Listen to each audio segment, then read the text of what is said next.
দিন। এই দিন হলো আল্লাহর কাছে নবীর থেকে দামি। এই দিন আল্লাহর কাছে নবীর থেকে যদি বলে দামি, যার কারণে দিন মার খাবে আল্লাহ পছন্দ করেন নাই। নবী মার খাবে ঠিক আছে, তবু দিন মার খাবে কথা বলে না। রাসূল মার খাবে এটা আল্লাহ মেনে নিয়েছে, কিন্তু দিন মরে যাবে এটা আল্লাহ মেনে নেননি। তাই তিনি শুনিয়েছেন, আল্লাহ নবী শুনিয়েছেন, লাদ্দীনু আহাব্বু মিনান নবী।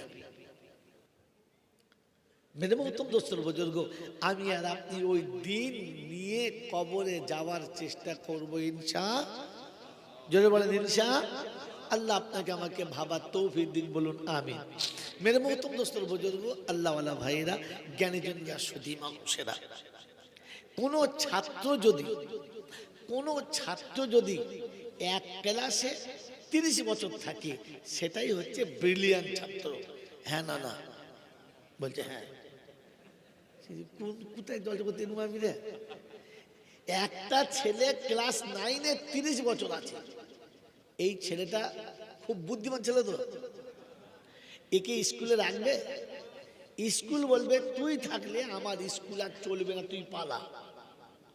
আর ছেলের বাপ বলবে যা পড়েছিস তুই পড়ে আমার হাত পা ভেঙে ফেলেছিস, তুই বন্ধ কর। হ্যাঁ না না। টিউশনি মাস্টার বলে ধরম বাপ, আমি পকেট থেকে পয়সা দিচ্ছি, তুই পচকা খাগা, আমার এখানে আসিস না। কারণ তুই যদি আসিস তাহলে গোটা মুর্শিদাবাদের লোক বুঝবে এটা ফেলের মাস্টার, 30 বছর পাস করে নেই কি জি। তাহলে 30 বছর যদি এক ক্লাসে থাকে তাহলে সেই ছেলেটি মোটেই ভালো, বাপের কাছেও ভালো না, টিউশনি মাস্টারের কাছেও ভালো না, স্কুলের কাছে যদি বলে ভালো না, বন্ধু বান্ধবীর কাছেও যদি বলে ভালো না। কথা বাস্তব না অবাস্তব? জোরে বলে বাস্তব, একদম বাস্তব। তাহলে এবার আমি বলি, আমার দিকে তাকিয়ে আমি কার কাছে ভালো? আমি ছেলে হয়ে বাপের কাছে ভালো না? ভাবেন বসে বসে।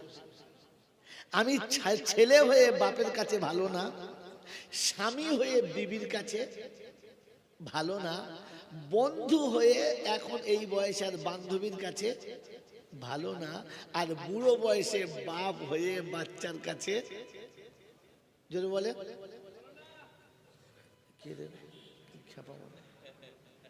এ বাবাজি এর কি হলো, কি সব ধন্য মাল করে একটু পরে দেবে, দাঁড়া। বলে আমি ছেলে হয়ে বাপের কাছে ভালো না, স্বামী হয়ে বিবির কাছে ভালো না, বাচ্চা হয়ে বলে বাপ হয়ে বেটার কাছে ভালো না, আর বন্ধু হয়েও বান্ধবীর কাছে আর ভালো না। এর কারণটা কি? আমি কি ওই এক ক্লাসে আছি না আপ ডাউন করছি? এতক্ষণ থেকে জলসা শুনলেন, প্রত্যেক বছর শুনছেন 62তম জলসা হচ্ছে। ভাই একটা করে মশলা শিখলে আপনি 62টা মশলা শিখে ফেলতেন, হাফ মৌলানা হয়ে যেতেন, কি হতো না?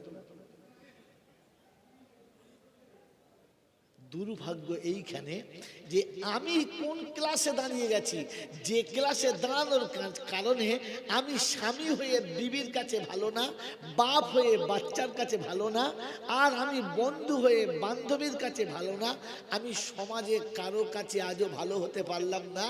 কোন ক্লাসে দাঁড়িয়ে গেছি? মেরে মোহতম দোস্তর বুজুর্গ, আল্লাহওয়ালা ভাইয়েরা, জ্ঞানীজনরা, সুধী মানুষেরা, আমি আগে বলেছি এখনো বলছি, এটা ভাবার নাম দিন। ভাববো ইনশাল্লাহ, জোরে ভাববো ইনশাল্লাহ। এই যে মজলিসে বসে আছেন এটা ইবাদত, এটা একটা ইবাদত, নফল ইবাদত। আমি বুঝানোর জন্য বলছি না, এটা কোরআনে আছে, ওলামারা ভালো জানে। ওয়াইদা কুরিয়া ওয়াইজা কুরিয়াল কোরআন ফাসতামিউ লাহু ওয়া আনসিতু লাআল্লাকুম তুরহামুন। এখানে কোরআনের তাফসীর চলছিল, এখনো চলবে, আর আপনাদের উচিত চুপচাপ বসে ধ্যানের সাথে সেগুলো শোনা। বলে আমি আর আপনি ক্লাসে দাঁড়িয়ে গেছি, 30 বছর আগে কলেমা যতটা জানতাম আজও সেখানে আছি, কোরআনের যতটুকু জানতাম আজও সেখানেই আছি, আমার ইবাদতের মাপকাঠি যতটা ছিল আজও সেখানেই আছি, বরং নেমেছি বই উপরে যেতে পারলাম। লাঞ্ছিত হওয়ার কারণ দেখে নেন। মেরে মহতম দোস্তর বুজুর্গ, আল্লাহ পাক আপনাকে আমাকে ভাবার তৌফিক দিক, বলুন আমিন। এই জন্য শোনাচ্ছিলাম, আমি আর আপনি ভাবি আর ভেবে ভেবে বলি যে আল্লাহ পাক মানুষকে কোনো দিন জাহান্নামে দেবেন না, মানুষকে কোনো দিন জাহান্নামে দেবেন না, তবে জানোয়ার কোনো দিন জান্নাতে যাবে? জোরে বলেন না। একটা প্রশ্ন রেখেছি যে শুয়োর কখনো জাহান্নামে যাবে না, তবে যে খাবে তাকে যেতেই হবে, তাকে ছাড়া হবে না। একটা পয়েন্ট। দ্বিতীয় পয়েন্ট, আল্লাহ যেখানে জাহান্নামীদের নমুনা বলেছেন সেখানে একটা শব্দ বলেছেন, ওই শব্দটার নোক্তাটা আপনার কাছে রাখি, ওটাও ভাবেন, আর 1 ঘন্টা পরে উত্তর দেবেন, আমি নিয়ে বর্ধমান চলে যাব।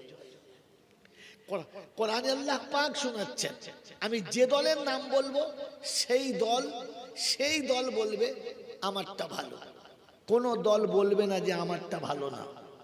আর আমি যেখানেই যাব সে বলবে আমার দলে আয়, আমি তোকে পার করে দেবো। আল্লাহ পাক শোনাচ্ছেন পার করা দলের 4টে নমুনা। পার করা দলের নমুনা কটা? জোরে বলে 4টে। এই জন্য ইমানদারদের মুমিনের দল হলো 4টে।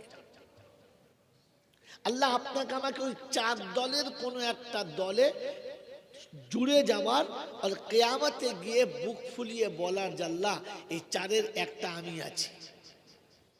চেষ্টা করবেন ইনশাআল্লাহ, চেষ্টা করবেন ইনশাআল্লাহ। আল্লাহ পাক রব্বুল আলামিন শোনাচ্ছেন, যে যা বলেছে বলুক, তাতে কম বেশি হতে পারে, কিন্তু যেটা আমি বলেছি ওখানে কম বেশি হওয়ার কোনো রাস্তা, জোরে বলেন, নাই। আর যেটা আমার রাসূল বলেছে ওইখানেও কম বেশি হওয়ার কোনো রাস্তা নাই। বলে আল্লাহ তোমারটা ঠিক আছে, কিন্তু রাসূলেরটা? বললেন না, রাসূলেরটাও কম বেশি হওয়ার কোনো রাস্তা নেই, কারণ রাসূল যেটা বলেছে সেটা আমি বলেছি, তবে আমারটা রাসূল ভায়া হয়ে বলেছে, ওটা ইনডাইরেক্ট ছিল, আর এটা ডাইরেক্ট, দুটো কথাই আমার কথা।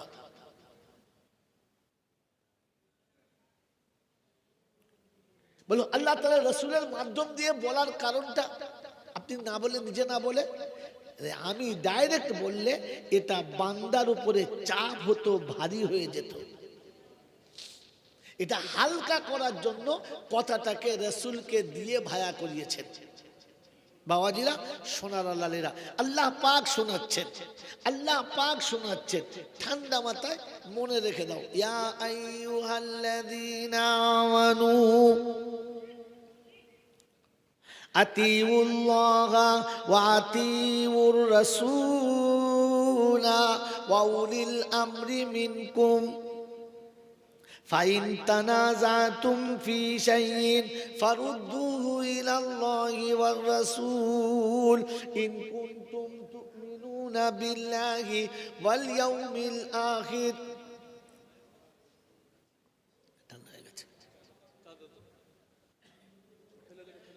পঞ্চম পারাতে সূরা নিসা 39 নম্বর আয়াতে আল্লাহ পাক শোনাচ্ছেন, ইয়া আইয়ুহাল্লাযীনা আমানু আতিউল্লাহা ওয়া আতিউর রাসূলা ওয়া উলিল আমরি মিনকুম।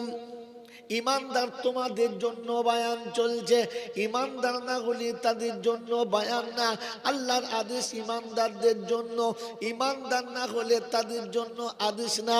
আল্লাহ পাকের হুকুম ইমানদারদের জন্য, ইমানদার না হলে কোনো হুকুম না।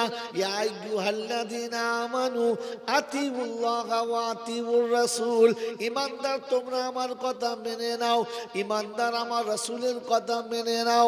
ও মুসলমানের ছেলেরা, আমার বাপজিরা, সোনারা, লালেরা, বুদ্ধিজীবীরা, জ্ঞানী জনেরা, আল্লাহর কথা যারা মেনে নিয়েছে, রাসূলের কথা যারা মেনে নিয়েছে, তারা ইমানদার। যারা আল্লাহর কথাকে মানে না, রাসূলের কথাকে মানে না, ওরা যত বড় বংশের ছেলে হোক না কেন, যত ডিগ্রি থাক না কেন, যত উচ্চ মর্যাদাশালী হোক না